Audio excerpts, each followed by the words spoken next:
அனைத்து தமிழர்களுக்கும் வணக்கம். தங்களை தமிழர்கள் என்று சொல்வதற்கு முன் சில விஷயங்கள். வெளிநாடுகளில் தமிழர்கள் தாக்கப்படுகிறார்கள், வெளி மாநிலங்களில் தமிழர்கள் தாக்கப்படுகிறார்கள். இது வெளியிடங்களில் நடந்ததை கூறும் நீங்கள் சொந்த தமிழ்நாட்டில் இப்போது அகதியாய் இருந்து கொண்டிருக்கிறோம். காரணம், திராவிடமும் காங்கிரஸும் கம்யூனிஸ்டும் சேர்ந்து உங்களை மூளைச்சலவை செய்து முஸ்லீம் கிறிஸ்தவத்தை இங்கு வளர்த்து தமிழனை திராவிடனாய் மாற்றிக்கொண்டிருக்கிறது. அதற்கு ஜாதி என்ற ஒரு அடையாளம் வேறு. ஒவ்வொரு விஷயங்களையும் கூர்ந்து கவனிக்க வேண்டும். எந்த தெய்வங்களும் எந்த மனிதனையும் விளக்குவதில்லை. ஆனால் மதத்தை வைத்து இங்கு அரசியல் செய்வது காங்கிரஸ், கம்யூனிஸ்ட், திராவிட கட்சிகளே.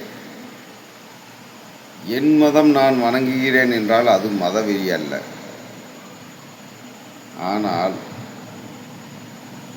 மற்ற மதங்கள் வாழ வேண்டும், இந்த மதம் அழிய வேண்டும் என்று சொல்பவர்கள் தான் மதவெறி பிடித்தவர்கள். ஹலால் முத்திரை இட்டால்தான் நான் உணவு உண்பேன் என்று சொல்லும் ஒரு முஸ்லீம் அனைத்து கடைகளிலும் ஹலால் முத்திரை வர வைத்து இந்த தமிழ்நாட்டில் நாம் உணவு உண்கிறோம். அது முஸ்லீம்களுக்கு மட்டும் வழங்கப்படும் உணவா என்பது இல்லை. நாம் அனைவரும் அதை உண்கிறோம். ஹலால் என்பது முஸ்லீமுக்கு கொடுக்கக்கூடிய உணவாக இருக்கட்டும். ஏன் மற்ற மதத்தினர் அதை திங்க வேண்டும்?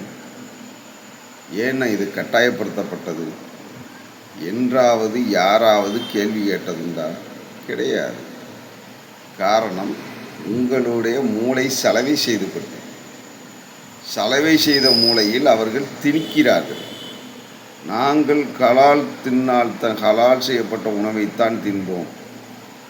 10% கூட இல்லாத முஸ்லீம் சொல்லும் வார்த்தையை கேட்டு 90% வாழும் மக்கள் அதை உண்ண வேண்டிய சூழ்நிலை. ஒரு உணவுக்கே தற்போது இந்த சூழ்நிலை வந்துவிட்டதே. நாளைக்கு உங்கள் உறைவிடத்திற்கும் சூழ்நிலை வராது என்பது என்ன நிச்சயம்? சிந்தியுங்கள் தமிழர்களே.